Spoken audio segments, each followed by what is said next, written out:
তোমাদের সবাইকে দাদার ক্লাসরুমে স্বাগতম জানাই। ক্লাস 7-এর থার্ড ইউনিট টেস্ট অর্থাৎ ফাইনাল পরীক্ষার ইতিহাস প্রশ্নপত্র। ক্লাস 7 ফাইনাল পরীক্ষা ইতিহাস প্রশ্ন। দেখো এই প্রশ্নগুলো নিয়ে আমরা অ্যানালাইসিস করব। ফাইনাল পরীক্ষায় ক্লাস 7-এ ইতিহাসের নাম্বার থাকবে 70, সময় থাকবে 2 ঘন্টা 30 মিনিট। একে বলেছে সঠিক উত্তর নির্বাচন করো। 6টি প্রশ্ন, 6 নম্বর। 1 নম্বর, ভারতীয় সংবিধানের প্রধান রূপকার ছিলেন রাজা রামমোহন রায়। বিতে রয়েছে আম্বেদকর, সিতে রয়েছে মহাত্মা গান্ধী। ভারতীয় সংবিধানের প্রধান রূপকার ছিলেন, দেখো বি নম্বর, আম্বেদকর, বা আমরা বলতে পারি doctor B.R. Ambedkar. Next, Kasba বলতে বোঝানো হয়, এতে রয়েছে শহরতলিকে, বিতে নদীকে, সিতে প্রদেশকে। কসবা বলতে বোঝানো হয় শহরতলিকে। এরপরে 3 নম্বর, চৈতন্য আন্দোলনের প্রাণকেন্দ্র ছিল নবদ্বীপ, মালদা, কলকাতা। দেখো চৈতন্য আন্দোলনের প্রাণকেন্দ্র ছিল নবদ্বীপ।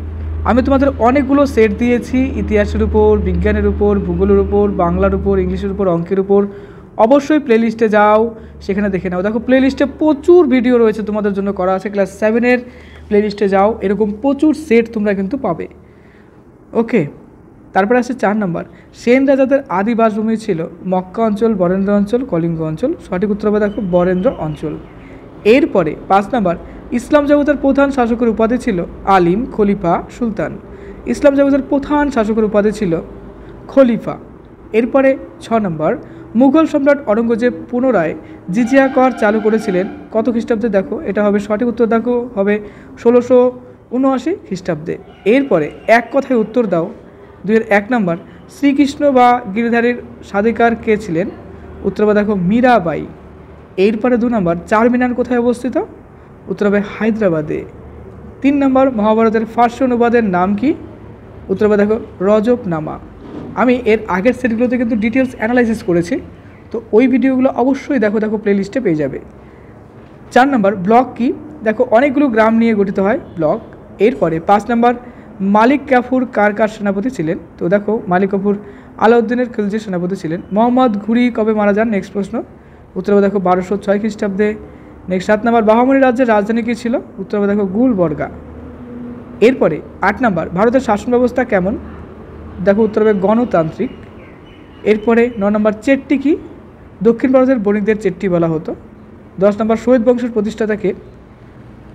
উত্তর খিজির খান। নেক্সট, সুফিরা গুরুকে কি মনে করতেন? পীর মনে করতেন। এরপরে শঙ্করদেব কে ছিলেন? উত্তর হবে দেখো কৃষ্ণের উপাসক। এরপরে শূন্যস্থান পূরণ করো। 3-1 নম্বর, ভারতবর্ষের প্রথম মুঘল বাদশাহ ড্যাশ ছিলেন? উত্তর হবে দেখো জাহাঙ্গীর। এরপরে শিখদের প্রথম গুরুর নাম হলো ড্যাশ? উত্তর হবে দেখো গুরু নানক। খুররমের পরবর্তী নাম হয় ড্যাশ? উত্তর হবে দেখো শাহজাহান। 4 নম্বর, ধীমান ছিলেন ড্যাশ? উত্তর হবে দেখো শিল্পী ছিলেন ধীমান। গ্রন্থ সাহিব লেখা হয়েছিল ড্যাশ লিপিতে? এটা গুরুমুখী লিপিতে লেখা হয়েছিল। 6 নম্বর, দাস ব্যবস্থা করার অপরাধে পর্তুগিজদের হুগলি থেকে তাড়িয়ে দিয়েছিলেন কে? উত্তর হবে দেখো মুঘল বাদশাহ শাহজাহান। এরপরে 7 নম্বর প্রশ্ন, শিবাজি অভিষেক হয় ড্যাশ দুর্গে? এটা হবে দেখো রায়গড় দুর্গে। এরপর প্রবন্ধ রচনা করেন ড্যাশ? উত্তর হবে ধই। সত্য মিথ্যা নির্বাচন করো। 4 প্রশ্ন, সত্য মিথ্যা নির্বাচন করো। 4-1 নম্বর, চাহারবাগের প্রসার ঘটেছিল সুলতানি আমলে? এটা মিথ্যা হবে, কারণ চাহারবাগের প্রসার ঘটেছিল মোগল আমলে। এবার 2 নম্বর, পার্শ্বিক চক্র কাজে লাগানো হতো জল তোলার জন্য? এটা সত্য হবে। দিল্লিকে কেন্দ্র করে কুতুবউদ্দিন সুলতানি শাসন প্রতিষ্ঠা করেন? এটা সত্য হবে। আমাদের দেশে ভোট হয় 5 বছর অন্তর? এটাও সত্য হবে। আকবরনামা গ্রন্থটি লিখেছেন আকবর? এটা মিথ্যা, কারণ আকবরনামা গ্রন্থটি লিখেছেন আবুল ফজল। দেখো এই সেটে আমি শুধুমাত্র প্রশ্ন পড়ে যাচ্ছি, তোমরা যদি অ্যানালিসিস শুনতে চাও অবশ্যই প্লেলিস্টে যাও, দেখো ওখানে প্রচুর ভিডিও রয়েছে, ইতিহাসের অনেকগুলো সেট দেওয়া হয়েছে। তারপরে দেখো 6 নম্বর, জৌনপুরি রাগ তৈরি করেন হোসেন শাহ শরিক? এটা সত্য হবে। নেক্সট, নিচের প্রশ্নগুলোর উত্তর দাও। 2 নম্বরের প্রশ্ন, স্থাপত্য শিল্প কাকে বলে? উত্তর লিখবে দেখো খ্রিস্টীয় 13শ শতকে উত্তর ভারতের দিল্লি সুলতানি শাসন শুরু হয়। সুলতানরা দিল্লি আর অন্য নানা জায়গায় অনেক স্থাপত্য তৈরি করেন। ঘর বাড়ি, প্রাসাদ, মিনার, মন্দির, মসজিদ এসবকে স্থাপত্য বলে।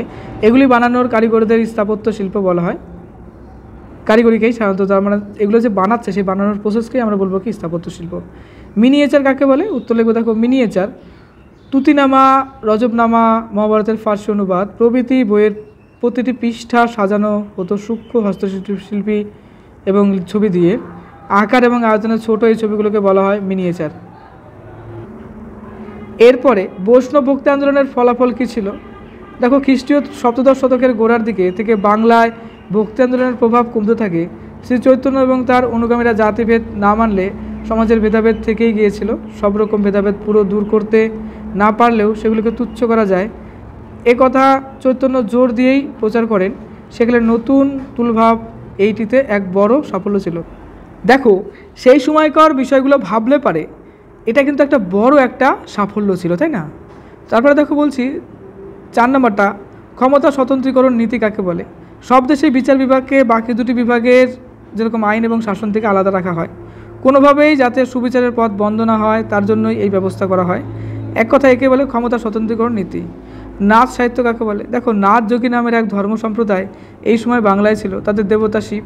এই নাচ যোগীদের ধর্ম, কর্ম, আচার আচরণ নিয়েও এই সময় সাহিত্য লেখা হয়, তাদেরকে বলা হয় নাচ সাহিত্য।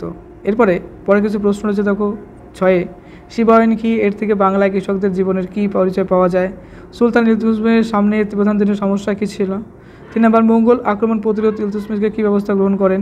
তারপর 4 নম্বর রয়েছে, দেখো জারদের সঙ্গে মুঘলদের সংঘাত কেন বেঁধেছিল? মুঘল আমলে রাজস্ব ব্যবস্থার পরিচয় দাও। এবার আসছে 5 প্রশ্ন, দক্ষিণাতের বিজয়নগর সাম্রাজ্যের উত্থানের বিবরণ দাও। মধ্যযুগে ভারতের সাধারণ মানুষের জীবনযাত্রা কেমন ছিল তা লেখো। 3 নম্বর, পশ্চিমবঙ্গের স্বায়ত্তশাসন সম্পর্কে একটি টিকা লেখো। দেখো, তোমাদের ক্লাসে আমি প্রচুর মডেল কোশ্চেন সেট দিয়েছি, দেখো প্লেলিস্টে পাবে, লক্ষ্য করো। এমনকি বইভিত্তিক সাজেশনও দেওয়া আছে, সেগুলো খেয়াল করো। Okay, best of luck for your best exam.